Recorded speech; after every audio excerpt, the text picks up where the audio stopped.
Mather, a.k.a. the Tick Guy, is the director of University of Rhode Island's Center for Vector-Borne Disease and its Tick Encounter Resource Center. So we want to welcome him and talk a little bit about the dangers of ticks, specifically in the summertime. Doctor, where do we even begin? Well, the bad news is that there's more ticks in more places, especially at this time of the year. But if there's any first bit of good news is that not all ticks that you might encounter will give you Lyme disease. There are lots of diseases that ticks transmit, but only one type of tick transmits the Lyme disease germ. So I didn't know that. I didn't realize that. I thought it was all ticks, and if you got bit, the likelihood of getting Lyme disease is very high. Yeah, so if you're bitten by a particular kind of tick and it's been attached for longer than 1 day, then your risk is higher.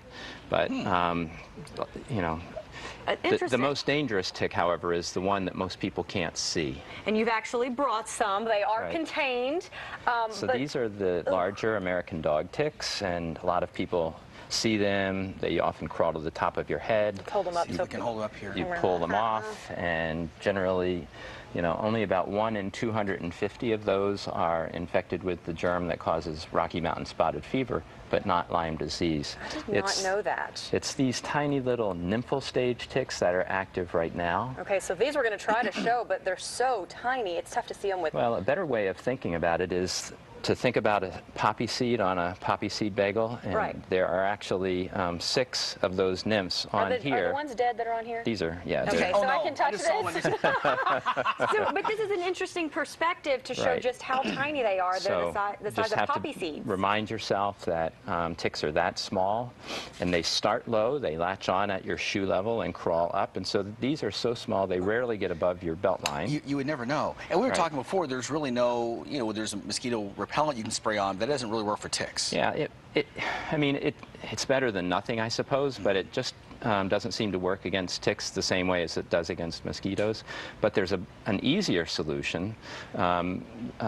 Insect Shield. Yeah, Insect Shield will impregnate clothes. They can either do your own clothes, or you can buy clothes from many manufacturers, even like LL Bean or REI or other groups, and just wear those clothes, because the ticks latch on, they crawl up, they fall off, they die. And we have products for pets as well. You can dress your Metro Pooch in a vest, so you don't even have to use this is for an animal. Right.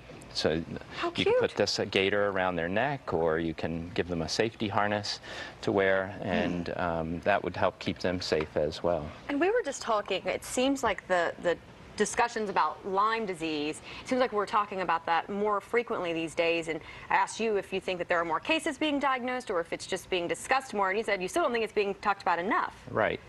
The CDC about a year or so ago raised the estimate from about 30,000 cases, new cases every year, to over 300,000 cases. Wow. Yeah. There are probably 15 additional tick-borne diseases. That raises the health burden of ticks to about 400,000 Americans infected with the disease every year. So that is a significant problem that's really largely unmet. And you're showing here, if you have a tick, how to remove it. Yeah, so you need a pointy tweezer. Okay. A pointy tweezer that could pick up a poppy seed. Okay. Grab it as close to the skin as possible. And the big tip here is to make sure you remove the head. Now, if you can, I mean, if the mouth part gets stuck, it's really just like a splinter. It really isn't too much of a problem, but you would want to not rip the tick necessarily. So getting a pointy tweezer is the best tip. Okay. All right. Wow. And your website for people who want more information. Yeah, for more information, we hope people will go to www.tickencounter.org. We have lots of prevention tips there.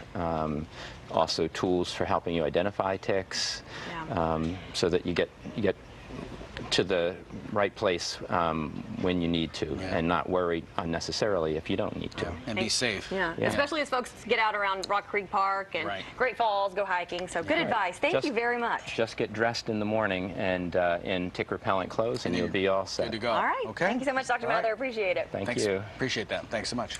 Still ahead here on Good Morning Washington, we are counting down to Memorial Day weekend. Eileen? Hey guys, it's me, Kid, and Eileen, and who's ready to take a ride? If you're going to rent a jet ski when you're here in Dewey this summer, there's some things you should know before you head here. We'll tell you all about that coming up. Woo! Woo! Don't you want to love the rooms you spend the most time in? Whether it be a kitchen, a bathroom, or a home office, Cabinet Discounters is here to help.